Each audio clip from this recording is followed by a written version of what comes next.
Well, yes. We've got to start the visual hook. Hey, how are we going? We are live. Good morning, good afternoon, good evening, and good night, no matter where you are in the world. Hello. This is the Business Octopus live stream. How you going, Amanda? What's going down?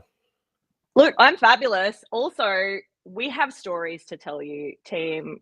Avon and I have had a wild week of networking that we want to share with you. And we decided today had to be all about how not to network because Avon and I have been in this game for a long time. We've represented different groups online in Brisbane. We've seen the best, we've seen the worst, we've seen the ugliest. So we just want to dive into What how not to not to do? network. Yeah, Yeah. because we've seen some nasty stuff out there. Ooh. Well, there's like a networking anti-theory, right? Is that there's Yes. something that everybody knows that no one's saying. And I think if we Mhm. just call it out and make it really obvious that there are some junky practices that everybody just rolls their eyes and groans at, but keeps going back to the well because that's what you have to do, right? As a business owner, you're Yeah. supposed to network. That's how Yeah. people think that they're going to make their business successful, how they think they're going to, get things to happen. So in terms of growing a business, the yes, we need to talk to people. We need to get in front of people. We need to build relationships. But do we need like the speed dating thing is like, hey, this is me. And then you walk on to the next person. I've completely forgotten the last person. And even if you go and talk to 100 people, one to one to one to one, then it's probably not going to really save in your memory, right? It's not going to allow No. you to go, oh, I trust that person. And I know all of these things say, oh, we're just supposed to, give you a taste and then you can decide whether or not you're going to, connect with them further later or not. But realistically, it just feels mechanistic and it doesn't really lead to any real results. You have 100 conversations with people that are completely irrelevant and you're just told that that's what you're supposed to do. And instead of having a valuable conversation, you end up just going through the motions. And everybody feels like they're going through the motions. And no one feels as though, oh, this is actually going to be useful for me. Exactly. It feels robotic. It feels gross. And this is why everyone hates networking. When it's done in that, I guess, traditional format. Is that what you call it? Well, if the prevailing wind is this format, then yes, I guess you would call it traditional. So let's be contrarian. Let's be a little non-traditional. And like traditional networking is broken and it's full of pitches and selfish intent. Like how many times have you gone and you've said, "Oh, hey, I do this," and then the other person goes, it's like they've not heard what you said. They're like, "Ah, well, I do this," blah, blah, blah, blah, blah, blah, and then they go straight into their pitch. And Yeah. you just go, well, what I said meant nothing. And Mm. maybe if they go first and then you go, interesting. And then you feel like you've got to do the same thing. And then it's like you're butting heads on something. Instead of, I think the conversation should probably be, why don't we listen first? And then when I say listen, it's like offer some value, talk about a subject, don't go, I help this many people make this transformation. And if you buy now, you get a free set of steak knives. There's this like fine line of it's a pitch versus, I do CRM consulting. I'm in Brisbane. We've got about this many staff and we're going for this long. What about you? It's just this is me. I'm not trying to sell you though. And then when the other person comes back and they share their thing, you go, all right, well, this is where I think there's a thread of conversation. So you've kind of just openly displayed and maybe been a bit vulnerable. And from that, you carry a conversation forward instead of, here's how I think I can extract money from your wallet. Ew, snakes. No, please don't do that. Please don't do that. And just to what you were saying, be a bit of like, be a human. Don't be a robot. Like actually engage in a conversation with people. And something I've always been taught, seek to understand before you seek to be understood, right? So get a little bit more out of that person, learn a little bit more about them because that builds trust, right? It builds rapport with people. So then you will then be asked, hey, so Amanda, tell me a little bit more about what you do. So lead with that curiosity, I think is really valuable as well. Well, like if you've ever had a spam caller and when they're like, how are you going today? And you're like, oh yeah, not bad. I tripped over and hit my toe on something. And then they're like, pause, because that's not in the script. And then They they don't go, know how to deal with that. so anyway, blah, blah, blah, blah, blah, blah, blah. That's how it feels when you're in one of these artificial conversations. It's like you're in the middle of a Absolutely. spam call face to face. It's insane. So Gross. so talking about our experience, so we run Mm. the Relevate community, which is a networking group, and we've got I've run face to face sessions in Brisbane, Sydney, Melbourne, where else? Gold Coast, Toowoomba. That was the launch that we had. We had like 17 people. That was really good. I've run it in Chandigarh in India, running it in Dallas in the US next month. I've run a little one in Vietnam, looking to run one, in Thailand with one of our staff. And, like I know what I'm doing. And I've been a member of networking groups and been a group leader, as you have done as well, Mm-hmm. for years. Like I've literally talked to hundreds of thousands of people. And at the end of the day, I think I've boiled down pretty well on what works and what doesn't work. So, like if people are having all these fleeting self-serving interactions, they're not genuine. And as soon as you leave, you've forgotten. And sometimes you go to these things and it's like, if you're not with us, you're against us. That's the mentality that people tend to have. And Yeah. so a lot of these networking events then have this like giant long script because they're trying to keep to the formula that works. And instead of, because they're trying to create a replicable format for anybody to follow, instead of finding good facilitators that can hold attention, run a room, and make sure people actually get time to talk. There's one group Yeah. I can think of, you only get 1 minute and 40 seconds to speak. There's another one, if you're a guest, you only get 30 seconds to introduce yourself in a group setting. The Wow. whole hour and a half, 2 hours, whatever the event is taken up by the structure of the event. And then everybody just leaves straight after because there's no time to actually talk. So if you make time in the middle where you force people to talk, and I don't think you have to meet everyone in the room. Not everybody needs an introduction. I It's don't not want to spend, valuable. no, Mm. like No. one had these little bits of paper that you had to write down, and they were incentivized to do these referral slips. So then I just end up with 1,000 referral slips of completely irrelevant people because people are trying to get their numbers up. And now it's just noise and clutter and a waste of effort to go and talk to all of these people. There's certain people I don't resonate with, and I'm not going to waste my time on, and they're never going to have the right connections that I need. So we've recreated a band list, or in terms of being the right person in the room is being selective. All of these groups are incentivized to grow revenue. And the problem with growing revenue is that it's members at all costs. I would much rather be highly selective and have people self-select out. In fact, we want to give people reasons not to join. And we just did that, didn't we? Absolutely, we did. We're gonna ask people to not join the community, aren't we, Avon? Yeah, so it's the anti-theory here. So Yes. don't join if you're interested in quick wins and you're just out for leads and you want to take it, but not contribute back. Don't join if you want to spam everybody. Don't join if you want to stay small and you're happy in your little comfy cozy world.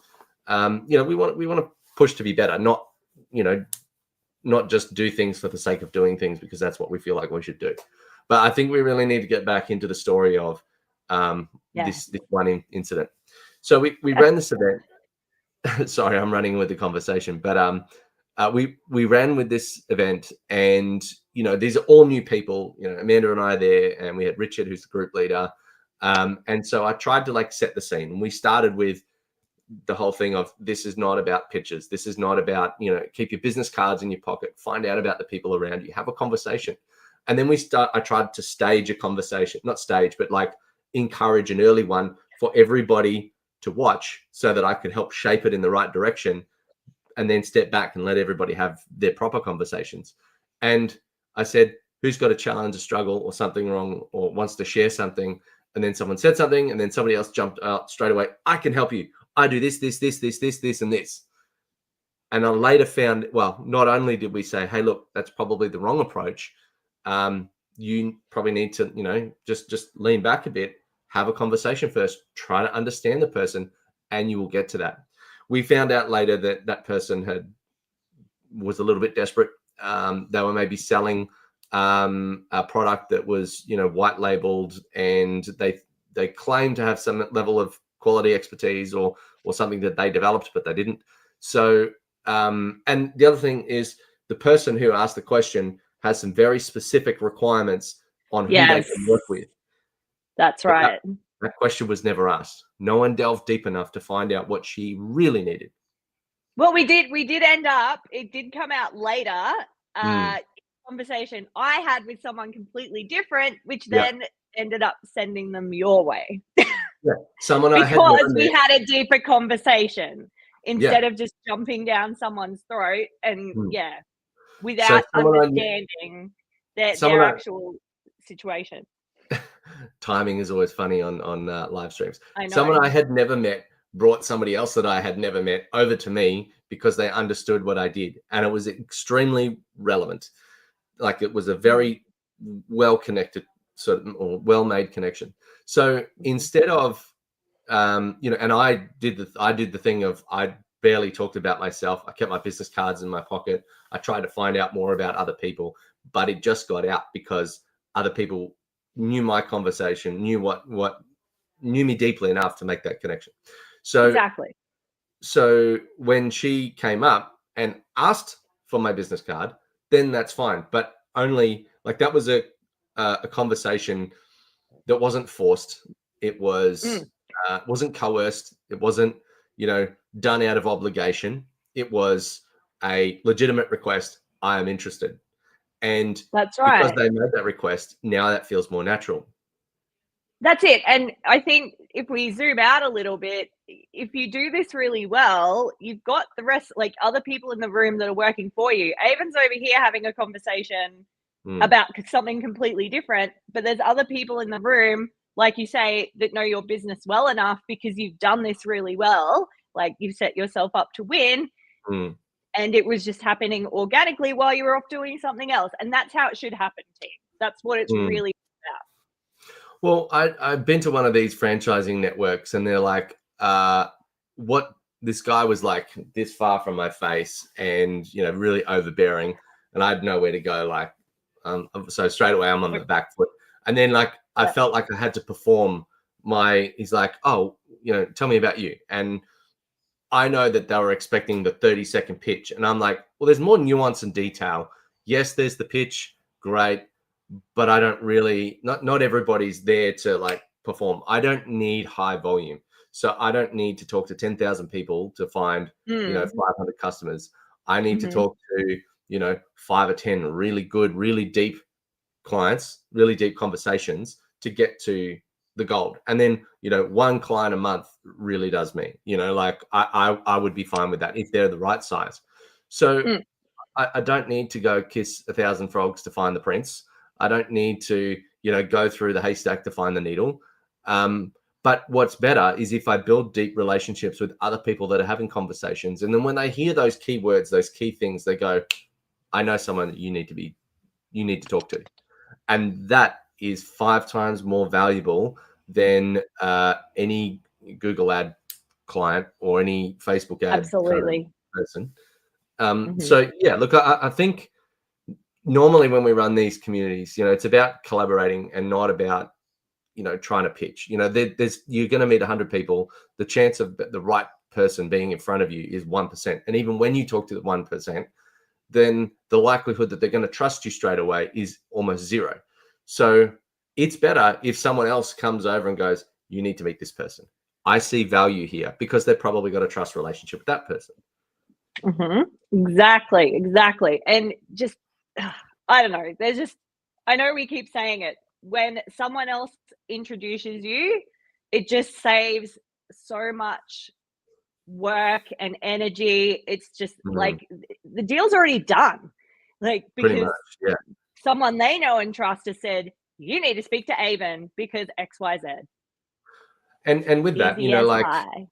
it shortens everything. Like, I've had the amount of, like, one meeting closes that I've had in, you know, a That's particular it. deal is Mhm. phenomenal, and probably far more than the average person, you know, considering the same number of rate of outreach and all that sort of stuff. So like if I'm gonna go for a sales approach, I'm probably going to Mhm. have you know, several conversations. There's probably going to be several demos. I'm probably then going to compete against several other like 2, 3, 4 other vendors for the same work, and I'm going to go to that effort, and then my likelihood of close, you know, because the chances of them choosing another vendor are quite high. Not just by Mhm. the sheer number of vendors. Like if it was Mm. equal every time, it would still be 1/4 if there's 4 in the potential, you know, vendor pool.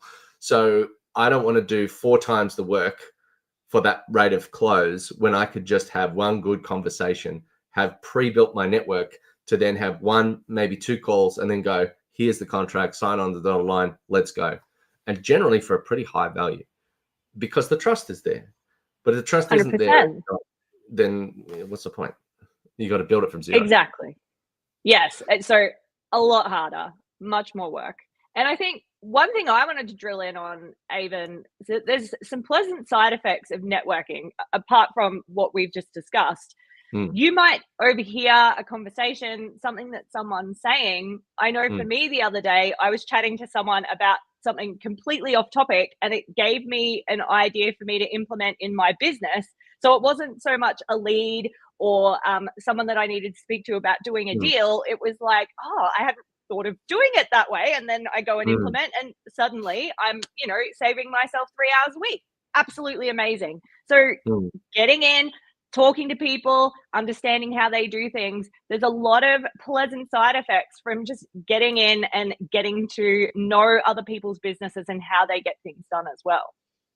Well, that, and you know, like when you go deeper, there's this artificial shroud that people throw in when they walk into these like networking events. They're in their sales persona. They're like it's like Hmm. they're a different person. They're like and go, and they're in acting mode. You know, like yeah, and when you have these conversations with people, you don't feel like you're talking to the real person. But when you get Yeah. rid of that, you have a deeper conversation. Like, what keeps you up at night? What are you struggling? You know, like, and I know that sounds Yes. a little bit like forced, but sometimes it's a deeper question. Maybe it's like, how's your week been? You know, like, and then you get into it eventually when they feel Mm. comfortable telling you. But then they might tell you something that you see an opportunity in. It's not my core business. It's not their core business. It could be, let's do these 2 things and something magic happens. Exactly. Exactly. All Kind because of you like took the how we came time. together to do these live streams. Exactly. Exactly. And you, like I've been saying, you don't have to force it. It could be as simple as, oh, what do you got on for the rest of the day? And Mm, then allowing them to talk about themselves opens those little doors, builds that trust and rapport. I know I keep hammering on about the same stuff, but it mm, works. It actually mm. it works. Yeah. Well, I think if we want to create an environment where it's like that safe space kind of thing, you know, we need to protect 100%. it. And so we've Hmm. been really working hard to weed out the wrong person. We have a lot of warning signs on the thing, like don't join if this, don't join if that. And that, like, we've got a banned list. These are the types of people we're not interested in. There are places for them. That's just not what we're trying to do. And I don't think you need to be the everybody person. You need to find your No. tribe and the one that Mm. you really resonate with, and then that's going to get you the result that you need. So yeah, being selective is good. And you know, like, Yes. because we're not trying to be we don't have a number in mind, you know, as in like a number of members. We don't have a number of, you know, dollars in mind. Yes, you know, we need to, I think a free group is dangerous, because then you get leeches. So if you put any Yes. kind of dollar figure on it, and it doesn't need to be a lot, and you know ours is less than a third of all of the traditional ones, Hmm. that it's there just to filter out the non-committed spammers. Yes. There is something to facilitate a half decent event. You know, we had a room booked the other day. You know, Yes. all of that stuff costs money. Yep. And also, you know, one thing I heard at this group is someone said, you know, when you have these networking groups and then they grandstand a few people, and so everybody else is just the fodder, and these few key people are like constantly at the top, and they're the only names that get mentioned. Um, Right. it doesn't feel fair. Mm. I No. don't talk about myself in networking groups. You know, when we run our onlines and everybody does the roundtable introductions for new people, you'll notice that Mhm. I don't mention myself. Yes. Yeah. Yes. I think This we'll is get true, friends. I don't need the noise. You know, I think we'll get to it. If people want to find out, they'll find out. Well, yeah, and that's a great mentality to have. I think if you Mm, lead from the front and, you know, take an interest in enough other people, even if you're mm, not leading a community or leading like facilitating a session, mm. word gets out and you want to I think it's more important to be known by your reputation than what you do, if that makes sense. I think I just had an epiphany, and thanks to you, you become interesting when you are interested. Boom. That's it. There's my Tony Robbins So true. moment. You know how like these people have these little things that they rattle off, and usually Yeah, I think yeah. it's bullshit, and then people are like, "Oh my god, he said this thing." It's like I feel like that was one of those things. No, it was great. We're just gonna order like 500 t-shirts. T-shirts. Standby team. Yep, Boom. yep. Stand by, get the T-shirt. You become interesting when you are interested Exactly. in other Absolutely. people. Absolutely. Yeah. Well, you know how when somebody says, "Oh, so and so coined the phrase," you know, I think they probably didn't come up with it. They heard it No, somewhere. They were just the first to whack it on a T-shirt or put it in a book. absolutely. Yeah. Yeah, So just popularize this is it and caught it's on yours, recording. baby. It's all This yours. is it's it's recorded now. Where it's in the annals of history. So yeah. Exactly. Um, Blocked. no, we're just being silly. All good. Well, look, you know, please don't join the Relevate community Don't if join. you like, you know, like this is kind of like that ad, you know, if you like pina coladas, getting caught in the rain, if you're not into yoga and you like champagne, there is a defined criteria, and there's Yes. also an element of what you're not. Right? You're not into yoga. You're not one of these people that doesn't resonate with how we do things. You like Hmm. these sorts of things, Hmm. and that's what this sort of like community is built around. Is like like how to build a cult 101 is find a common enemy, and that's not what we're trying to do. But and in fact, we want critical thinkers, so we don't want Yes. followers. Please. So there's the distinction. It's a very fine line, and it is very hard to get right. But once you get it right, the magic that happens in there is phenomenal. It's So true. and you don't feel like it's a waste of time. You feel like everybody's there to support you, and you Hmm. have backup. And when you say, "I've got this thing that I'm trying to deal with," people answer you not from a "I can sell you something." They answer you from a "Have you tried this?" Because they really Hmm. care about where you're going, and that feels Absolutely. totally different. I don't feel like I'm about to be fleeced. So yeah. And no, and that's really well put because I would definitely say that's one of the differences I've noticed in my journey in Relevate is that Mm, people are genuinely there to help you, and mm, it's not.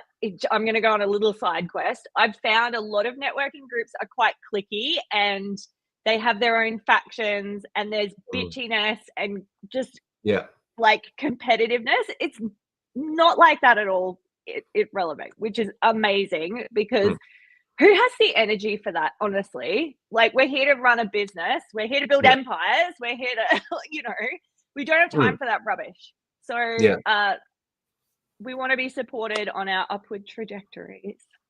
Yeah, absolutely. Well, Yeah. I think that's a wrap. Thank you very much. Yeah. If you got a question or you're interested, check out the link. We have a heaps of conversations about what doesn't work, but we also have conversations about more aspirational and growth ready things. Like what books will help you move forward. What Yes. understanding key challenges, that you've got coming up, whether it's, going for equity, or sorry, giving away equity, or, getting funding, or, solving HR challenges, or whatever it is. There's a million things, and you can't do it all alone. Even just having a friendly, you know what to do, but it's stressful. Sometimes that can help a lot. Absolutely, absolutely. And another thing we like here at Relevate is a good pop culture reference. So over to you, Avon. Oh, you stay classy. And we'll catch you next time. All right. See ya.